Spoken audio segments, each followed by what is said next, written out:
Iris Marsh made 40 coffees an hour, and nobody once looked at her face. They looked at the register, at their phones, at the door, at each other, never at her. A regular in a gray suit snapped his fingers at her one Tuesday. Snapped them, like she was a dog. He ordered a large dark roast without lifting his eyes from his screen, then leaned toward his friend and said it plain. Just point at what you want. She's the mute one. As if she wasn't standing 3 feet away. As if the counter between them was a wall. She didn't flinch. She never did. She watched his mouth. She read every word off his lips. And she remembered it. All of it the way you'd remember a splinter. Then came the night a car crushed an 8-year-old boy on Delancey Street and drove off into the rain. A state senator's press aide stood in front of 2 officers, on camera, and said it into the microphone. There were no reliable witnesses. 40 feet away, behind a fog shop window, Iris had watched the whole thing. Every second of it. She went home that night and opened the sketchbook everyone thought was full of cartoons. And she began to draw. The car, the crack in the right fog lamp, the plate, the ring on his hand, the face. If you believe respect is earned in silence, this story is for you. Before we go on, do me one small favor. Subscribe so you don't miss how this ends, and comment the city you're watching from. I read every one, and I want to see how far Iris's story travels. Now, let's begin. The town was called Ashgrove, a small place in Pennsylvania, the kind you drive through without slowing down. It had one main road called Delancey, and where Delancey crossed 9th Street, there was a corner shop. Holidays.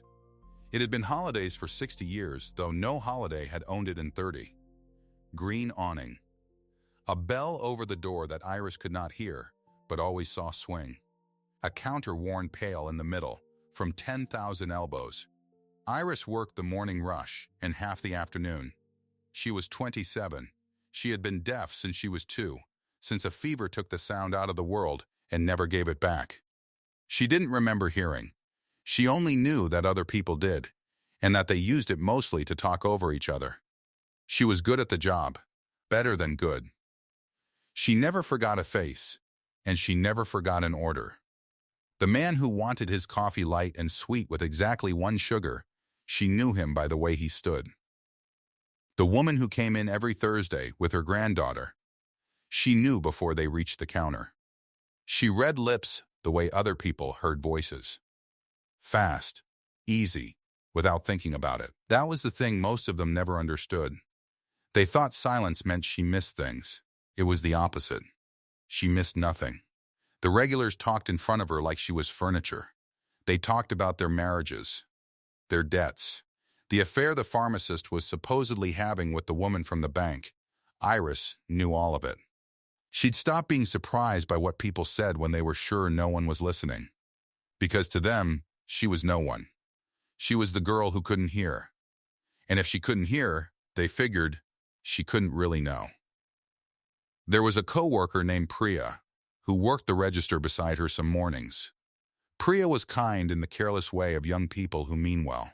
One slow afternoon, she watched Iris fill the margins of her order pad with a quick, sure-line drawing of an old man asleep in the corner booth. Priya laughed. "You should sell those doodles, Iris. Seriously." Iris just smiled and tucked the pad away. They weren't doodles.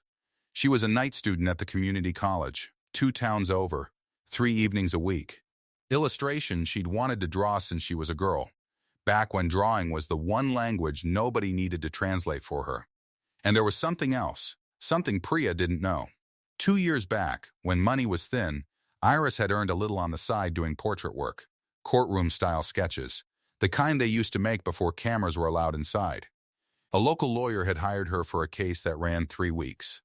She'd sat in the gallery and drawn the witnesses, the judge, the accused. Every face, every angle. The lawyer told her something, at the end of it, that she never forgot. "You've got a gift," he said, signing the slow, clumsy signs he'd picked up over 3 weeks. "You never forget a face. You just can't hear us say it." She kept that. She kept it the way you keep a stone in your pocket, turning it over when the day is hard. Because most days were hard, in small ways.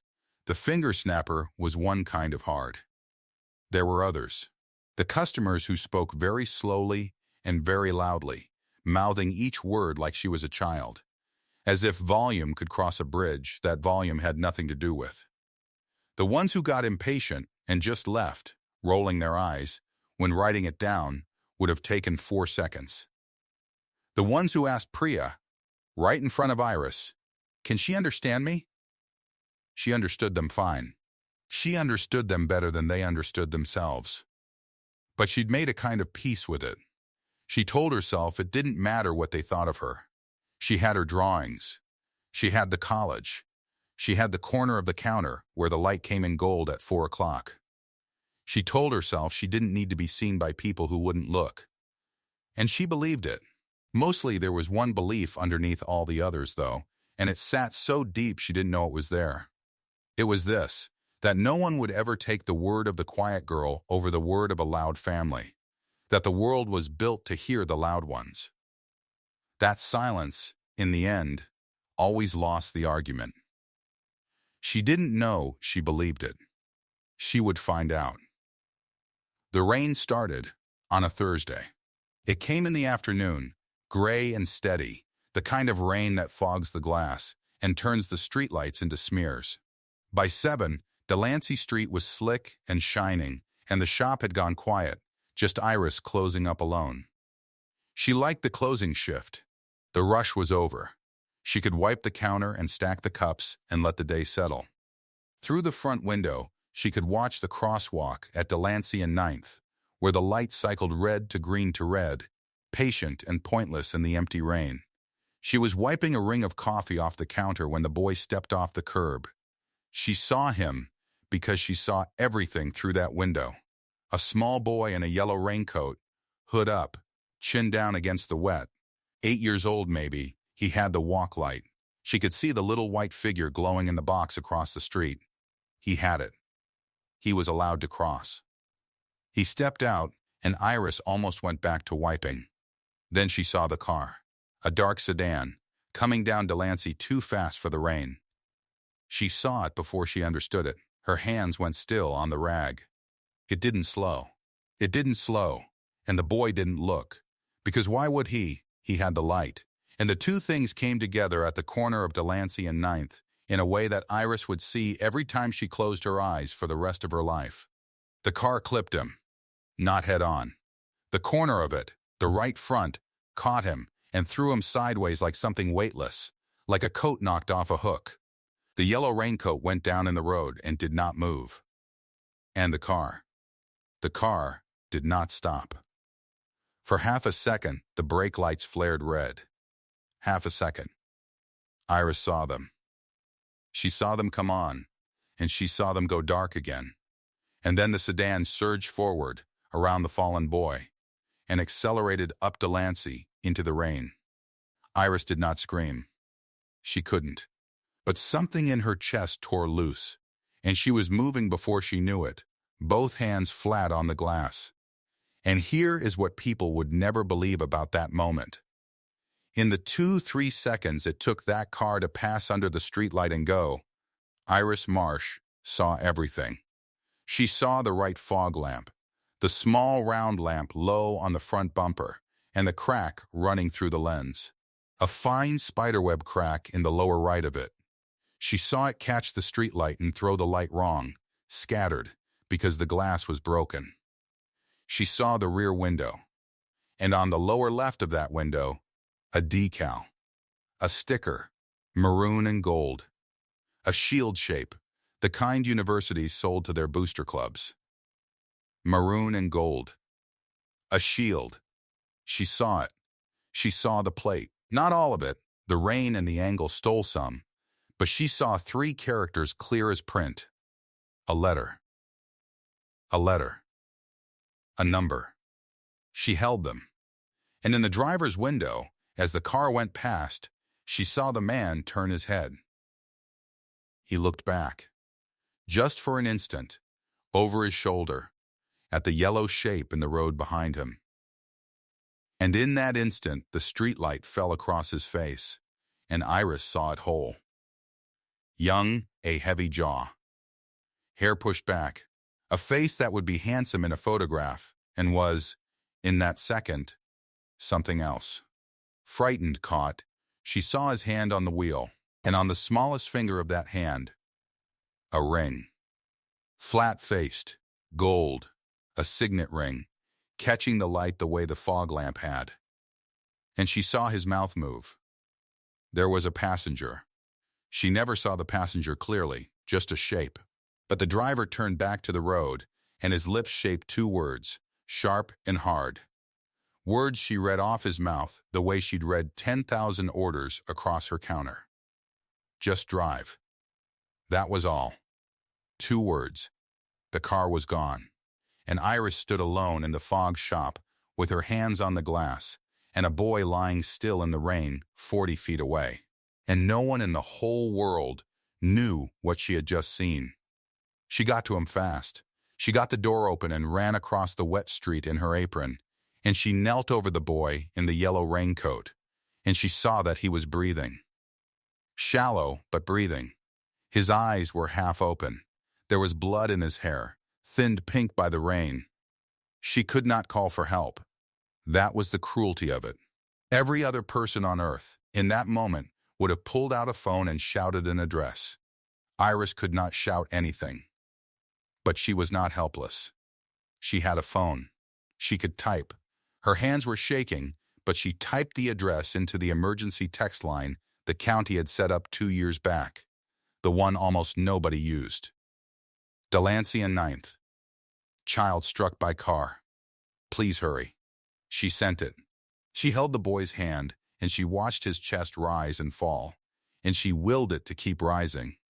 People started to come. A man from the apartments above the laundromat. A woman with an umbrella. They came out into the rain, and they crowded around, and their mouths started moving, all at once the way mouths did in a crisis. What happened? Did you see? Who was driving? Somebody call. Iris knelt there in the middle of them, holding the boy's hand, and she could not tell a single one of them what she had seen. She tried. God, she tried. She caught the arm of the man from the apartments, and she pointed up Delancey, the way the car had gone, and she made the shape of a car with her hands, and she pointed at her own eyes. I saw it. I saw. He looked at her. He frowned. He said something to the woman with the umbrella, and Iris read it off his lips as clear as anything. I don't think she can hear us. And then he turned away, back to the boy, and forgot her. The ambulance came. The lights came, red and blue, wheeling silent circles across the wet street. And the police came, and that was when the night got worse, though Iris would not have believed it could, because a car was already there, not a police car. A black sedan, clean, expensive, parked half a block up with its hazards ticking, and a man got out of it before the officers had even finished parking. A man in a good coat, with an umbrella and a lanyard around his neck, and he walked toward the scene like he belonged there, like he'd been called. He hadn't been called. Iris didn't know that yet, but she watched him, because she watched everyone, and she saw him reach the officers before anyone else did. He talked to them, fast, smooth, the umbrella held over all 3 of their heads, and a woman with a television camera on her shoulder came hurrying up behind him, a reporter with a microphone, and the man in the good coat turned toward the camera as easy as turning a page. Iris couldn't hear a word of it, but she could see his mouth. She saw the officers writing. She saw the man gesture up and down the empty, rain-blind street, gesture at the fogged shop window, at the dark storefronts, and she saw him say it, clean and slow and sure, straight into the reporter's microphone with the red light on. There were no reliable witnesses. Iris felt the words land in her chest like a stone dropped into still water. There were no reliable witnesses. She was standing right there. She was 10 feet from him, soaked to the skin, with the whole thing burned into her like a brand. The crack in the lamp, the shield, the plate, the ring, the 2 words on the driver's mouth. And the man in the good coat had already decided, before he'd asked a single person, that no one had seen anything. She went to the officers. She had to. She pushed past the man in the coat, and she planted herself in front of the younger officer, and she pointed at her chest, hard. I saw it. I saw it. She mimed the car, the crack. She pointed to her own eyes, and then up the street. The officer was kind. That was almost the worst part. He wasn't cruel. He crouched a little and he spoke slowly, and Iris caught pieces. Ma'am, can you hear me? Are you all right? She shook her head hard. Not the answer to his question. The answer to the whole situation. She grabbed a napkin from her apron pocket. She always had napkins. And she found the pen clipped to her order pad, and she began to write. I saw the car. Right fog lamp cracked. Maroon and gold college sticker. Plate starts. The rain hit the napkin. The ink bled. The paper went soft and tore under the pen. And the man in the good coat leaned in and said something to the officer. And Iris caught the edge of it. Hearing impaired probably didn't, you know how it is in the rain. The officer straightened up. He gave Iris a small, sorry smile. He wrote something in his notebook, and Iris, who read everything, read it upside down as he wrote. Bystander, hearing impaired. Limited value. Then he closed the notebook. That was it. That was all she was. In the county's record of the worst night of that boy's life. Bystander, hearing impaired. Limited value. 3 words that meant no one. The traffic camera on the pole at Delancey and 9th had caught the crash. It would turn out, later, that all it caught was a blur of dark metal and a plate smeared with road mud, unreadable. The one machine that was supposed to see had been blinded by the rain. Same as everyone else. Everyone except the girl they'd filed as nothing. She went home. There was nothing else to do. They took the boy away in the ambulance, and they strung tape across the corner, and the man in the good coat got back in his black sedan and drove off, and the reporter packed her camera. And slowly, the rain washed the street clean. Iris walked home in the dark, soaked through, her hands still shaking. And when she got to her small apartment over the flower shop, she did not sleep. She sat down at her table, under the one good lamp, and she pulled out the sketchbook. Not the order pad. The real one. The heavy one with the good paper. Everyone thought it was full of cartoons. She opened it to a clean page, and she picked up her pencil, and she made herself breathe, and she began to draw the car. The next morning the town was loud about it. Iris could tell by the way people moved, the clustered heads, the phones passed hand to hand. A boy hit by a car. A hit and run. On Delancey, right at the corner. Terrible, terrible. By afternoon it had a shape. And the shape had a name attached to the good side of it, and Iris learned the name the way she learned everything. Off a screen and off people's mouths. Senator Gerald Pruitt. The man in the good coat, the one who'd said there were no reliable witnesses, worked for the office of State Senator Gerald Pruitt. He'd been in the area. The story went. He'd stopped to help. He'd made sure the family had everything they needed. And on the television that hung in the corner of Halliday's, the senator himself appeared that evening, silver-haired and grave, standing at a podium with his hands folded. Iris couldn't hear him. She stood behind the counter with a cup going cold in her hand, and she watched his mouth and read the caption crawling under his face. And it came to the same thing. A tragedy. His thoughts were with the family. He urged anyone with information to come forward. And the police, he was sad to report, had told him there were simply no clear witnesses to this terrible event. No clear witnesses. The shop was full. It was the after-work crowd, and they were all watching the screen.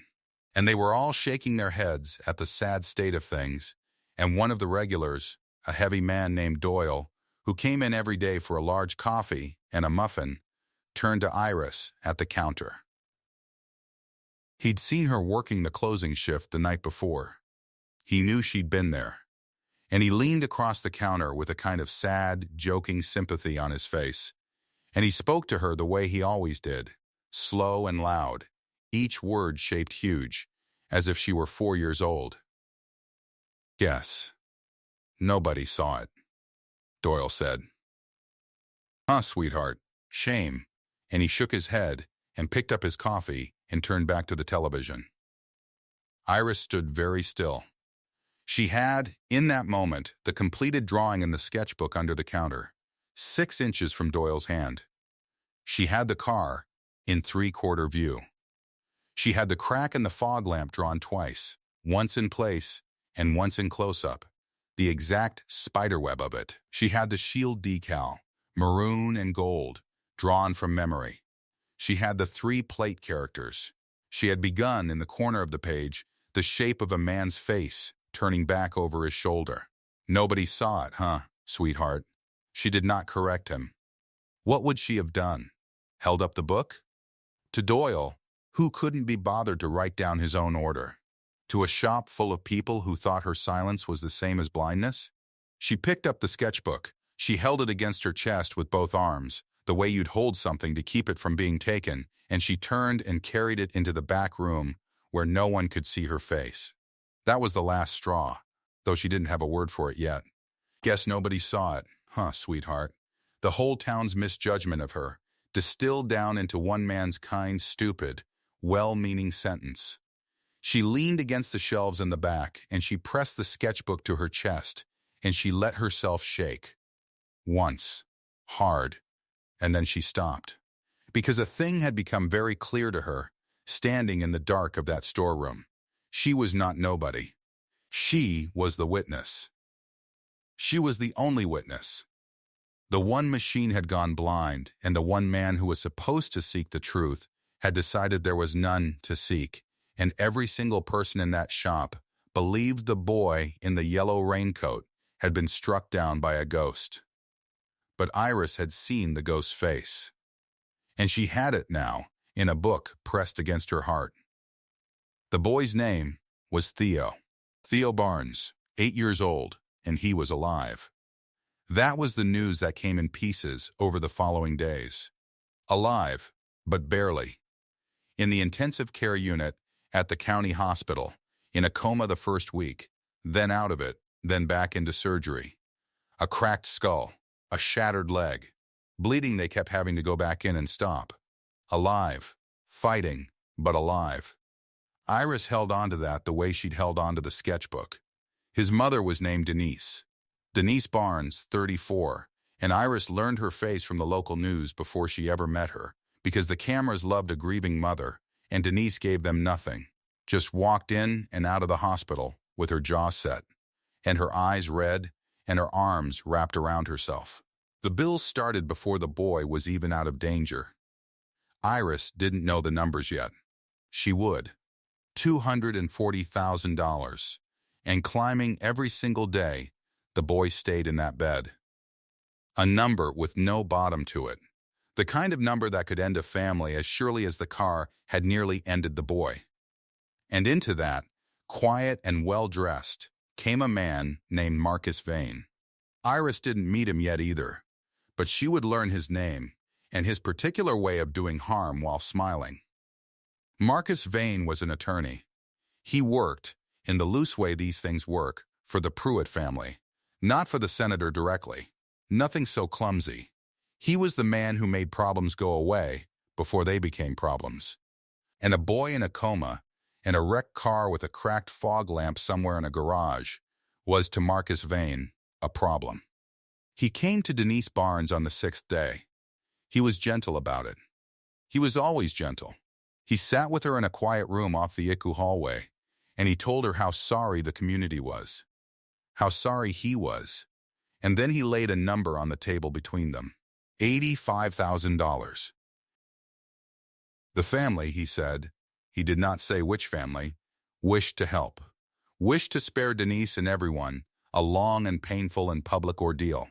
There would be no trial, no cameras, no reporters camped on her lawn while her boy fought for his life. Just a quiet agreement. A release. She would sign a paper saying she wouldn't pursue the matter further, and $85,000 would appear, and it would be over. $85,000 against a bill of $240 and climbing. It wasn't enough. It wasn't close to enough. And Marcus Vane knew that. That was the cruelty tucked inside the kindness. He wasn't offering to save her. He was offering just enough to make refusing feel insane. Just enough to make an exhausted, terrified mother do the math at 3 in the morning and think, maybe I have to. And there was a clock, though Denise didn't know about it, and Iris didn't either, not yet. The traffic camera at Delancey and 9th recorded onto a drive that erased itself. 30 days. That was the retention window. Whatever the camera had caught that rainy night, blurred and mud-smeared as it was, would be automatically written over and gone in 30 days. Then 29. Then 28. The one piece of official evidence that existed was quietly, mechanically, counting down to nothing. Iris went to the hospital. She didn't fully know why. She wasn't family. She wasn't anyone, officially, limited value. But she couldn't stop seeing the yellow raincoat go down in the road. And she couldn't stop thinking about the mother she'd seen on the news with her jaw set. And one evening after her shift, she took the bus to the county hospital, and she rode the elevator to the EQ floor, and she sat down in the waiting room, without any plan at all. Denise Barnes was there. She was alone in the corner, in a plastic chair, with a paper cup of coffee gone cold in her hands. Staring at nothing. She looked like someone who had been awake for a week, because she had been. She looked hollowed out. Iris almost left. Who was she to intrude? But then Denise looked up, and their eyes met, and something passed between them that didn't need sound. Iris took out her sketchbook. Not to show the drawing. Not yet. She turned to a clean page and she wrote, in her careful hand, and she held it up. I was there that night. I work at the corner shop. I saw your son. I stayed with him until the ambulance came. I held his hand. Denise read it. Her face broke, slowly, the way ice breaks. She reached out, and she took the edge of the sketchbook, not to take it, just to hold on to something. And her mouth moved. And Iris read it easily through the tears. You're the one. The girl at the shop. They said a girl stayed with him. Nobody knew who you were. Iris nodded. And Denise, 34 and drowning, did something that not one person in Ashgrove had done since the rain started. She didn't speak slower. She didn't speak louder. She didn't look at Iris like a problem to be gotten around. She took a breath, and she pulled her own phone out, and she opened a notes app, and she began to type back so Iris could read it without straining to catch a trembling mouth. They want me to sign something. A man came. He offered money. It's not enough, but it's something, and Theo needs. She stopped. She wiped her face. She typed again. I don't know what to do. Nobody saw who did it. The police said there's no witness. Iris looked at those words on the little screen. Nobody saw who did it. She looked at Denise Barnes, this woman who had spoken to her like a person, the first one in longer than she could remember. And she looked down at the sketchbook in her own lap, the heavy one, the one everyone thought was full of cartoons. She could turn the page. Right now. She could turn to the drawing and lay it flat and let this mother see the crack in the fog lamp and the shield and the plate and the face turning back. Her hand was on the corner of the page. But she didn't turn it. Not yet. Because a picture is not a witness, and a witness that no one believes is worse than no witness at all. It's a hope you hand someone and then watch get taken away. She'd been told all her life, in 1,000 small ways, that no one would take the word of the quiet girl over the word of the loud ones. And this was the loudest family in the state. If she showed Denise now, and it came to nothing, she'd have given a drowning woman a rope made of smoke. So instead she typed, careful and slow, choosing every word. Don't sign anything yet. Please, give it a little time. I think.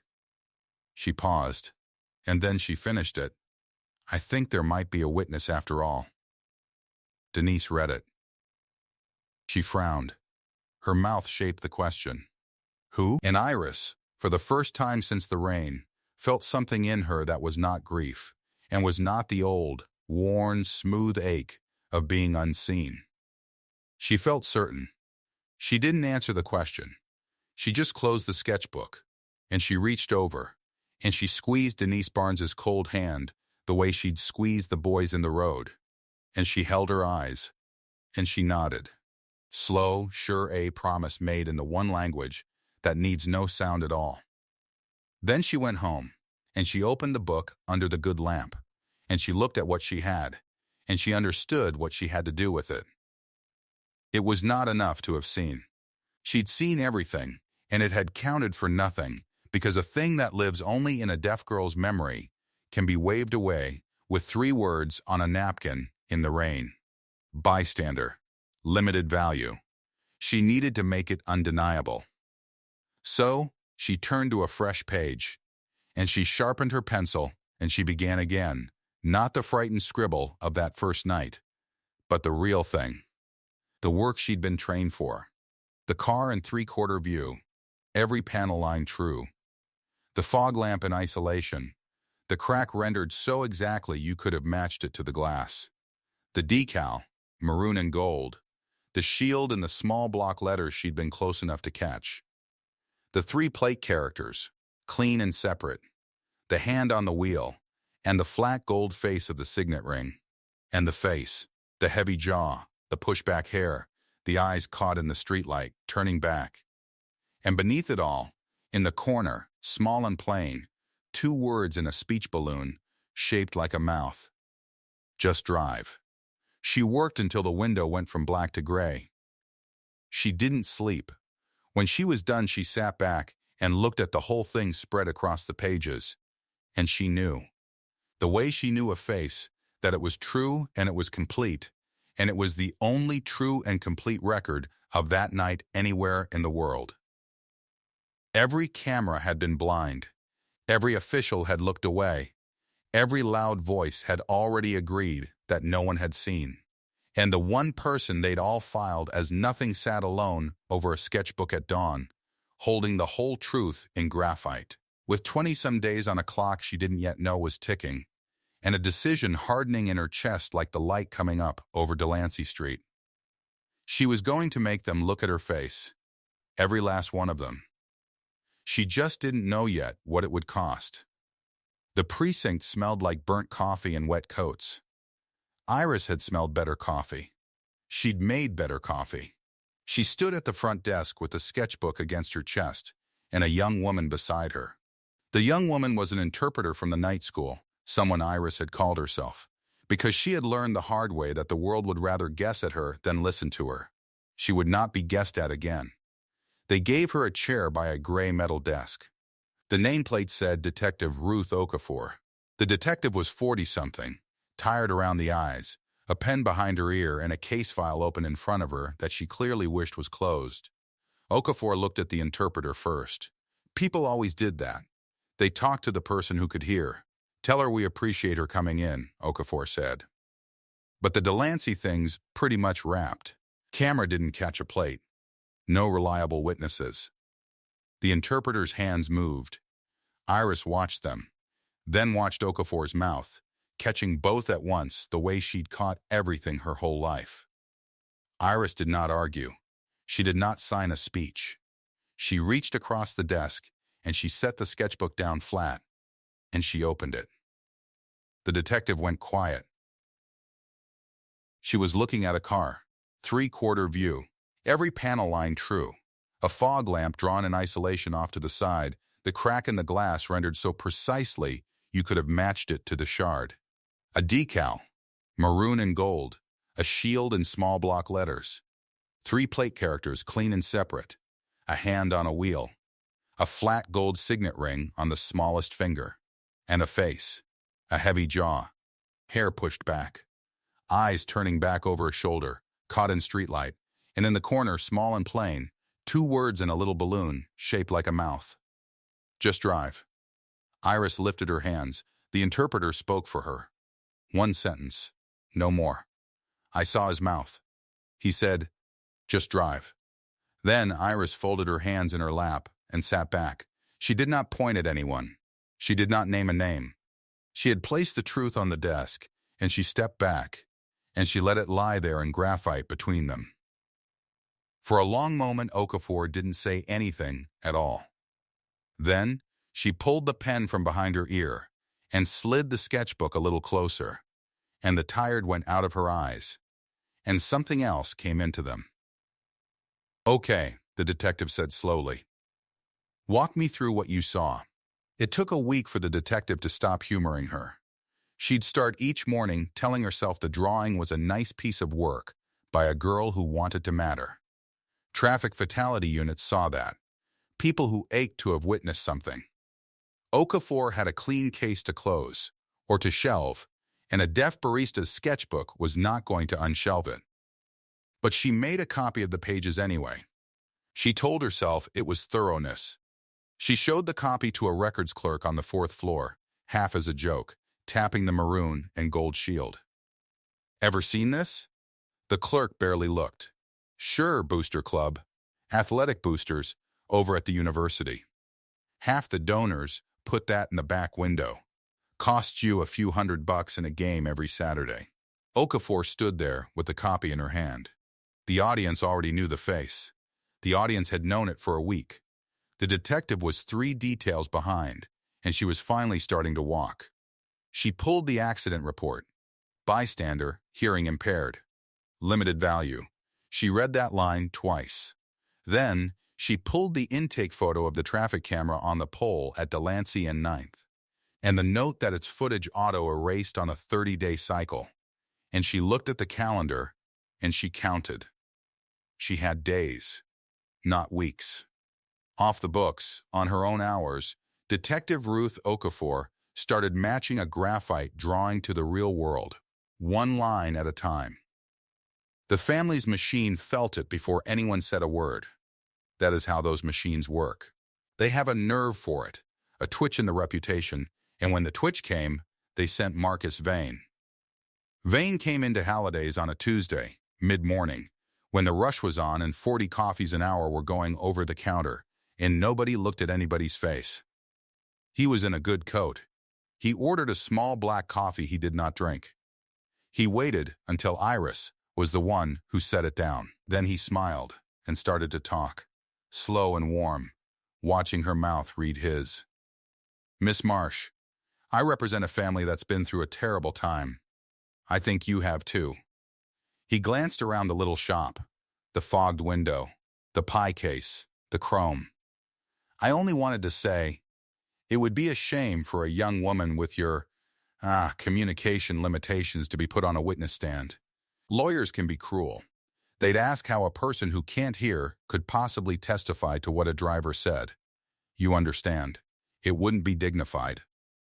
Iris held his gaze and did not blink. "And this shop," Vane went on, gentle as a lullaby. "Lovely little place. Did you know the building's owned by a holding company? I believe there's a Pruitt name somewhere in the paperwork. Leases come up. Renewals. It would be a shame if a good corner shop got tangled in something bigger than it. For everyone's sake, sometimes the kindest thing is to let a sad thing lie." He left a tip that was too large and a threat that was too soft, and he walked out into the gray. Iris carried his untouched coffee to the sink. Her hands were steady. She had watched the mouths of men who thought she was simple her whole life. She knew the shape of a threat better than anyone in that room, because she had never once been able to pretend she hadn't seen it. That same week, 2 towns over, a dark sedan with a cracked right fog lamp and a maroon and gold decal in the rear window was quietly dropped at a body shop. The order said cosmetic. New lamp housing. Buff and detail the rear glass. Cash. No name on the ticket that mattered. They were sanding the truth off the car, while the truth sat in a sketchbook under Halliday's counter. They almost made it. The hearing came before the trial, in a small room with bad light, and it was designed to end everything before a jury ever heard the word barista. Marcus Vane stood and moved to exclude the sketch. He moved to bar Iris Marsh entirely. "Your Honor," he said, with genuine sympathy for this young woman, She is deaf. She has been deaf her whole life. She cannot have heard a driver say anything because she cannot hear. A drawing is not testimony. It's art. We can't put a sketch pad on the stand and cross-examine it. And an eyewitness who is by the plain fact of her condition, unable to perceive sound the way the law contemplates a witness perceiving events, she is inherently unreliable. I asked the court to keep speculation out of this proceeding. It was smooth. It was legal. And it was working. The detective sat in the back with a folder she couldn't yet open in court. The plate was still unconfirmed. The car had already been repaired. Denise Barnes sat pale in the second row, with $240,000 in hospital paper stacking up at home, and $85,000 sitting unsigned on her kitchen table. And she watched the one hope she had being called art. And in the gallery, off to the side, Senator Gerald Pruitt leaned toward an aide. He thought the room's boom mic was down. It was not. His voice came through, low, dismissive, caught on the record for anyone who cared to pull the audio later. She can't even hear. The senator said, what could she possibly have seen? There it was. The thing the whole town had been saying with its eyes for years, finally said aloud into a live microphone by a powerful man who was certain no one who mattered was listening. It felt, in that room, like the end. The sketch might be thrown out. The witness might be barred. The car was fixed.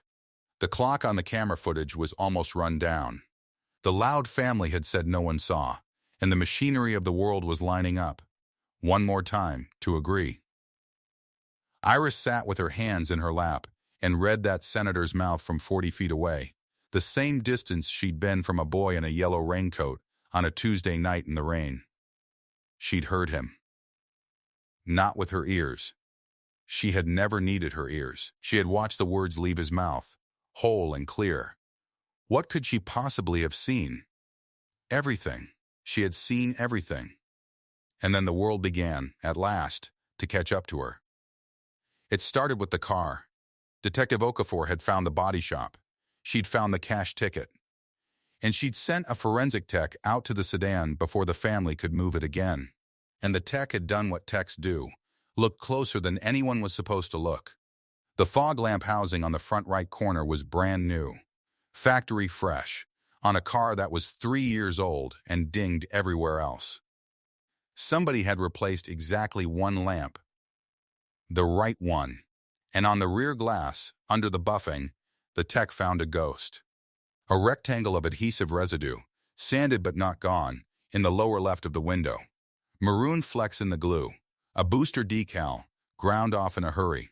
The prosecutor stood in that same small courtroom, at the start of the trial now, and asked for the sketch to be allowed after all, not as art, but as a record made before any of these facts were public.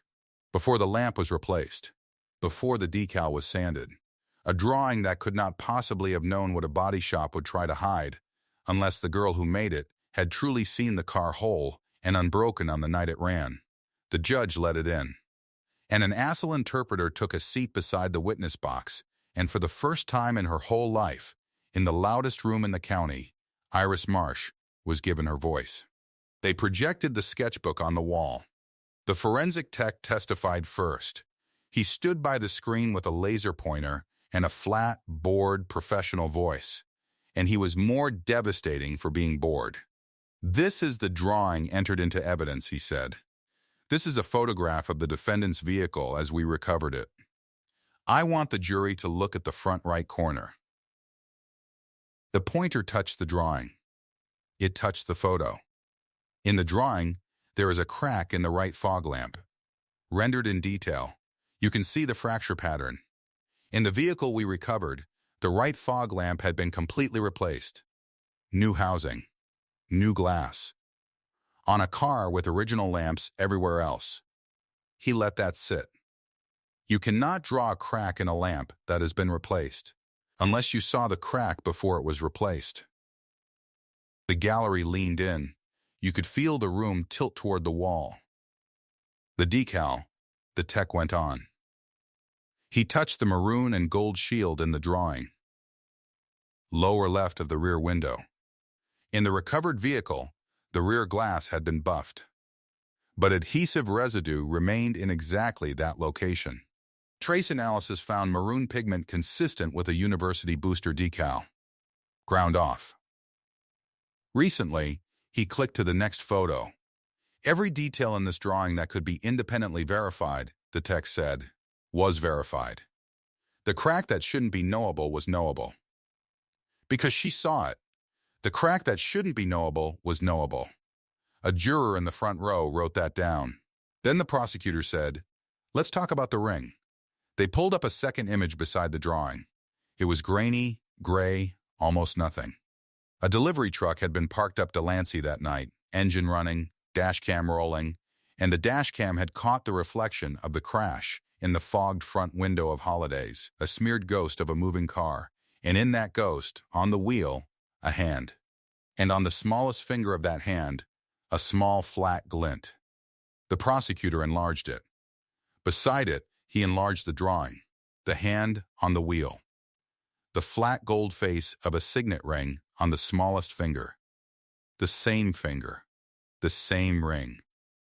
The witness drew this, the prosecutor said, before this dashcam footage was ever recovered. Before anyone knew it existed.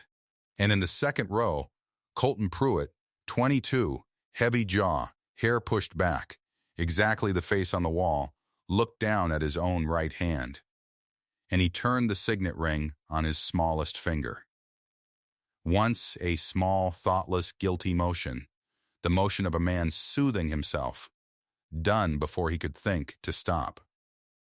A juror saw him do it. The juror's eyes went from the screen to the ring to the boy to the ring again. Colton put his hand under the table. It was already too late. Then they called Iris Marsh to the stand. She walked up in a plain coat with her sketchbook left behind on the evidence table, because she didn't need it anymore. The interpreter stood where the jury could see them both. The prosecutor asked her, through the interpreter's hands and voice, what she had seen. Iris signed. The interpreter spoke. Iris kept it short. She had always kept it short. Words, spoken or signed, had never been the thing she trusted. Faces were. She said she was wiping the counter. She said she looked up.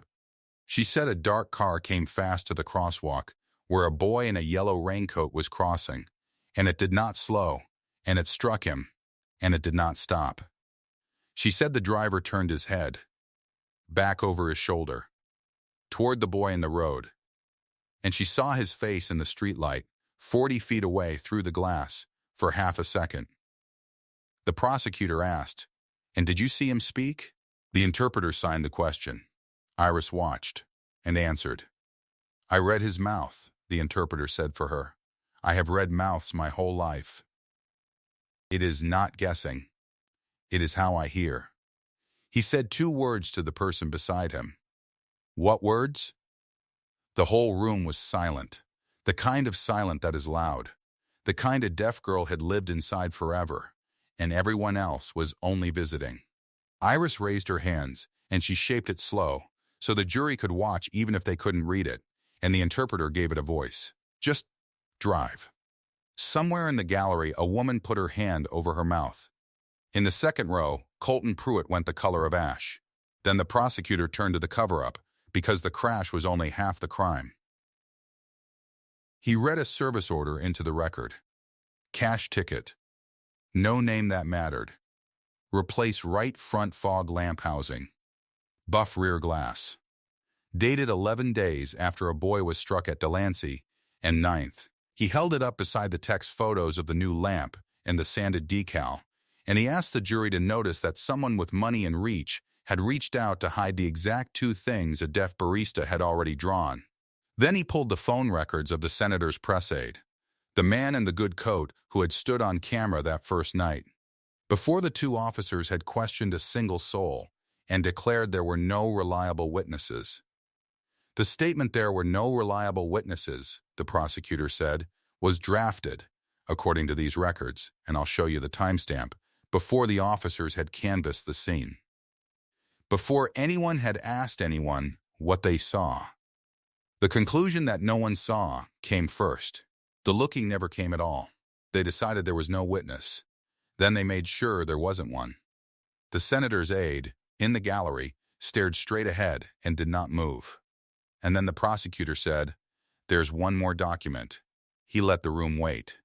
This is an internal memo from the family's own advisors, sent the night of the crash, within an hour of the boy being taken to the county hospital. He read it slowly, plainly, no drama, because it needed none. It notes that the child, Theo Barnes, age 8, was alive. Critical, but alive.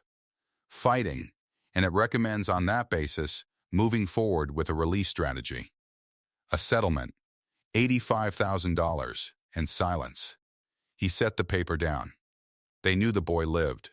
They knew within the hour. And knowing he was a little boy fighting for his life in an haiku, they sat down and chose the number it would take to make his mother sign the truth away.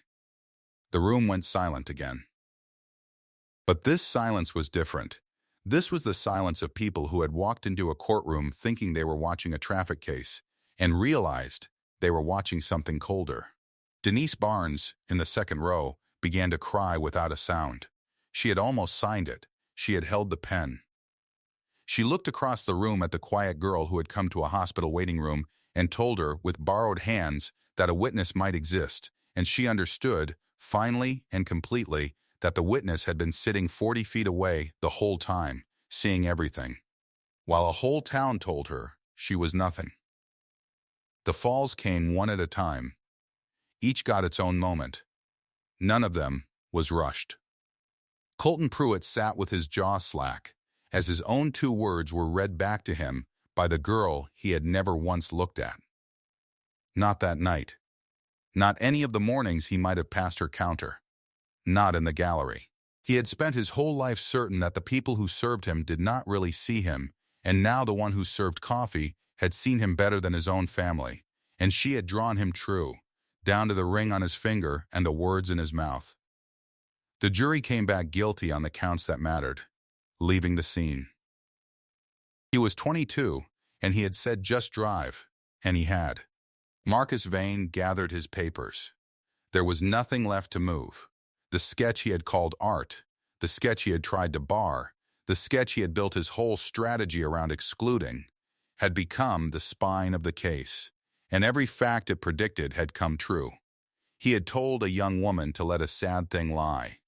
The sad thing had stood up in court and named everyone. He put his files in his bag, and he did not look at anyone, and there was a charge waiting for him too. Obstruction, for the service order and the sanding and the coaching, because the fixer had, this time, been fixed to the crime. And Senator Gerald Pruitt, the same reporters who had once stood on the shop's corner and broadcast his poise, who had let him say no reliable witnesses into their cameras, filmed him now as he left the courthouse through a side door with his collar up. And beneath his picture, on every screen in the county, they played the audio the boom mic had caught. His own voice, certain, dismissive, forever. She can't even hear. What could she possibly have seen? The whole town heard it now. And the whole town, at last, knew the answer. Obstruction charges for the senator and his fixer. A conviction for his son. And an order of restitution that reached back and did the one thing the family had tried hardest to prevent. It made the release void.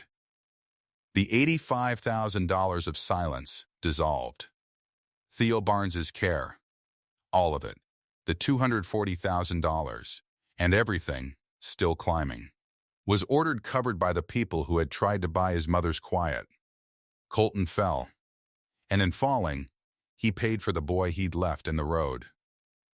6 months later, on a bright cold morning, the bell over the door at Halliday's rang, and a boy walked in. He walked slow. He had a cane, black rubber tip, and he leaned on it, and he was careful on the tile. But he walked.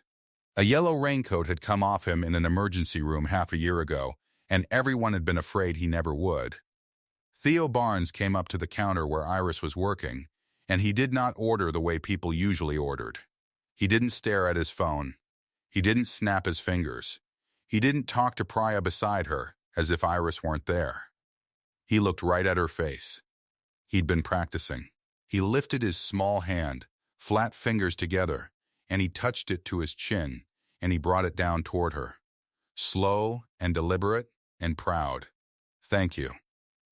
He'd learned the sign for her. Only for her. And Iris Marsh, who almost never let it out, laughed. A real sound, surprised out of her. Warm, the kind of sound she kept for the rare true things, and she signed it back. And then she made him the biggest hot chocolate the shop had ever poured, and she did not let his mother pay. The sketchbook hangs framed by the register now, not under the counter anymore, not hidden. Up on the wall by the machine where 40 coffees an hour still go over the counter, open to the page with the car and the crack and the ring, and the 2 words in the little balloon, shaped like a mouth. The drawing that named a senator's son. People come in just to look at it. They look at it, and then, more often than they used to, they look at the woman who drew it. And they say good morning to her face. On Saturdays, Iris teaches a sketch class for kids in the back room. She shows them how to hold a pencil loose, how to catch a face in a few lines, how to see the thing that's actually in front of them instead of the thing they expect. In the front row every week sits a small deaf girl with quick hands and quick eyes, and in that room, in Iris's room. That girl never once gets talked over. Not by anybody. Iris makes sure of it. She knows exactly what it costs when a room decides ahead of time that you have nothing to say. As for the others, the towns settled their stories in a few dry lines, the way towns do. Colton Pruitt's lacrosse scholarship, the papers noted, was not renewed. Marcus Vane no longer practices law in the state, and Senator Gerald Pruitt did not seek re-election. The loudest room in that town had spent years talking over the quiet girl at the counter, so sure that silence meant emptiness, so certain that a woman who couldn't hear them couldn't possibly have seen them. And it took a boy in a yellow raincoat, and a cracked fog lamp, and a ring on a careless finger, and a sketchbook full of graphite truth, to finally make that room go quiet enough to see what she had seen all along. She never needed them to speak up. She only needed them to look at her face. In the end, every last one of them did. If you've watched this far, do something for me. Subscribe so more of these stories find you. And in the comments, tell me the city you're watching from. I want to see how far Iris's story travels. The afternoon the verdict came in, Iris walked out of the courthouse alone. She had asked Denise not to wait. She needed the cold air, the ordinary sound of traffic, the gray ash grove sky that didn't care about any of it. A few reporters called to her from the bottom of the steps. She didn't hear them, of course. She saw their mouths moving, and she kept walking. She went back to work the next morning. Not because she had to. Because Halliday's at 6 a.m. was the one place in the world where she understood everything. The hiss of the machine, the weight of the portafilter, the way the light came through the front window at a low angle in November and lit the steam off the cups like something in a painting. She had stood at that counter through everything, through being waved off by officers, through Marcus Vane and his quiet threats, through the pre-trial hearing where a lawyer in a good suit explained to a judge, in careful language, why her eyes couldn't be trusted. She had stood at that counter and made coffee, and now the thing was done, and she was going to stand at the counter and make coffee some more. That felt right to her. It felt like the truest thing she knew how to do. The piece in the Ashgrove Courier ran 3 days after the verdict. Somebody sent her a photo of the front page. The headline was about the senator, about Colton, about obstruction. Her name appeared in the 4th paragraph. A local reporter had asked Detective Okafor what cracked the case. Okafor had said, without hesitation, a barista with a sketchbook and an extraordinary memory. That was it. One sentence, buried in paragraph 4, and Iris had cut it out anyway and folded it into her wallet behind her student ID, where it stayed for a long time. Denise brought Theo in for the first time about 3 weeks after the verdict. He was still on crutches then. It would be another 2 months before the cane, and 2 more after that before he walked, without anything at all. He was 8 years old, and he had learned in the months between the IQ and the settlement that the woman at the coffee counter couldn't hear him, and so he had done what 8-year-olds sometimes do when they decide something matters. He had learned a word. Just one. He stood at the counter on his crutches, looked up at Iris, and signed it. Small and careful. The way someone signs a word they've only practiced in private. Thank you. That was all. His small hands slightly uncertain on the shape, but clear enough. Unmistakable, Iris laughed. She didn't always let that out, and when she did it, surprised people who expected her to be grave or interior, or defined entirely by what she had endured. But she laughed, a real one, and signed it back to him, and then showed him how to hold his hands just slightly differently to make it cleaner, and he practiced it twice more on the spot, very seriously, the way a child practices something he intends to keep. Denise, standing just behind him, pressed her fingers over her mouth and looked at the ceiling for a moment. Neither of them said anything to each other. They didn't need to. The sketch went up on the wall on a Tuesday in January, between the espresso machine and the pastry case. The owner had offered in December, after everything, and Iris had said she wanted to think about it. She thought about it for 3 weeks. She thought about all the things that drawing had been called: a doodle, a distraction, something inadmissible, something produced by a witness of limited value. She thought about the moment she had carried it into the precinct and set it flat on a detective's desk, and signed 4 words through an interpreter she had arranged herself because no one had arranged one for her. Then she said yes. She picked the frame herself. Dark wood, simple, the kind that doesn't call attention to itself, and so makes the thing inside it look permanent. The Saturday sketch class came later, in March, almost by accident. A woman from Theo's school asked if Iris would show her daughter's class how to draw, just once, as a kind of thank you. Iris said yes to that too, and the session ran 40 minutes longer than planned, because the kids wouldn't stop asking questions, working through her interpreter and on their own, and one small girl in the front row, deaf, quick-eyed, with a way of watching a room that Iris recognized immediately, filled 3 pages of her notebook without ever being asked to. Iris looked at those 3 pages and thought, this one sees everything. So the class became a regular thing. Every Saturday, 10 in the morning, the back room at Halliday's, pencils on the table and the light coming through the window at a good angle, and not a single voice in that room, speaking over the ones that mattered. That is who Iris Marsh is. Not what happened to her. Not what she survived or proved or what fell, because she told the truth. She is the woman at the counter who remembers every face. She is the instructor in the back room who watches a child discover she can put what she sees on paper and have it mean something. She is the quiet one, yes. The one who reads lips and keeps a sketchbook and laughs when an 8-year-old signs thank you with slightly wrong hand shape and enormous sincerity. She never needed anyone to speak up for her. She only needed them to look. In the end, every last one of them did. If you've watched this far, do something for me. Subscribe, so more of these stories find you. And in the comments, tell me the city you're watching from. I want to see how far Iris's story travels.